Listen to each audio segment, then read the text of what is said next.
Bismillahirrahmanirrahim. Assalamualaikum warahmatullahi wabarakatuh. Perkenalkan, nama saya Muhammad Firdaus, mahasiswa Institut Para Hikmah Indonesia, jurusan Ekonomi Syariah semester 6. Di sini saya akan sedikit menjelaskan materi yang berjudul pengembangan produk sukuk atau sukuk musyarakah dan sukuk istisna sebagai tugas dari mata kuliah Pasar Uang Modal Syariah yang dibimbing langsung oleh Bapak Baso Akib Eskom MAK. Seperti yang kita sudah ketahui sendiri, sukuk atau obligasi syariah adalah surat berharga sebagai instrumen investasi yang diterbitkan berdasarkan suatu transaksi atau akad syariah yang melandasinya, yang dapat berupa ijrah, mudharabah, musyara'ah atau yang lain.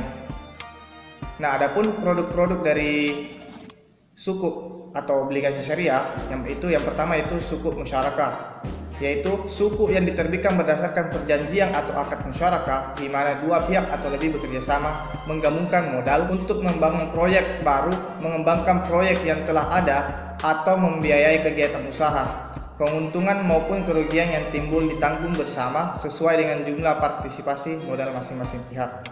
Yang kedua itu sukuk istisna, yaitu sukuk yang diterbitkan berdasarkan perjanjian atau akad istisna di mana para pihak menyepakati jual beli dalam rangka pembiayaan suatu proyek atau barang. Adapun harga, waktu penyerahan, dan spesifikasi barang atau proyek ditentukan terlebih dahulu berdasarkan kesepakatan. Selanjutnya kita masuk pada ditinjau dari pembagian atau pendapatan hasil. Berdasarkan pembagian atau pendapatan hasil, terdapat 3 jenis sukuk, yaitu yang pertama sukuk margin, yaitu sukuk yang pembayarannya pendapatannya bersumber dari margin keuntungan akad jual beli. Sukuk ini terdiri dari sukuk murabahah, sukuk salam, dan sukuk istisna. Yang kedua sukuk fee, yaitu suku yang pembayaran pendapatannya bersifat tetap karena bersumber dari pendapatan tetap dari sewa atau fee, yaitu suku ijrah.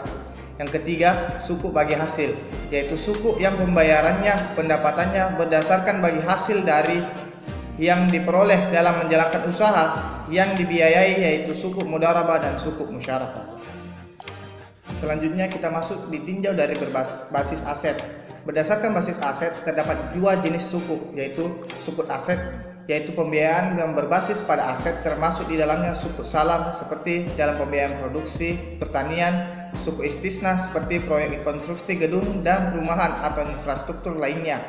Yang kedua, suku penyertaan atau suku equity, yaitu pembiayaan yang berbasis pada penyertaan modal.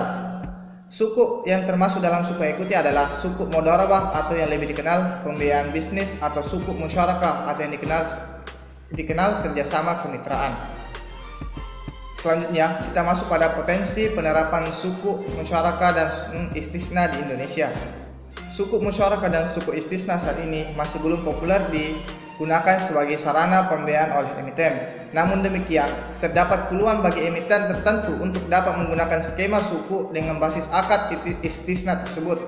Di beberapa negara kawasan Timur Tengah, suku istisna telah banyak diterbitkan oleh perusahaan. Di kawasan Asia, Malaysia, dan Pakistan juga telah menggunakan suku istisna untuk sumber pembiayaan perusahaan.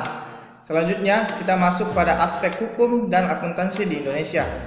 Salah satu yang saya ambil aspek hukum di sini ialah aspek hukum suku istisna. Penerbitan suku dengan menggunakan akad istisna telah dilakukan di beberapa negara. Sampai saat ini, penerbitan suku dengan menggunakan akad ini digunakan terutama untuk membiayai proyek pembangunan infrastruktur, telekomunikasi, dan sektor lainnya. Penerbitan suku dengan menggunakan akad istisna merupakan peluang yang sangat baik dalam meningkatkan pertumbuhan ekonomi Indonesia, mengingat proyek yang menjadi dasar underlying penerbitan suku akan menggairahkan sektor real yang berkaitan dengan proyek tersebut.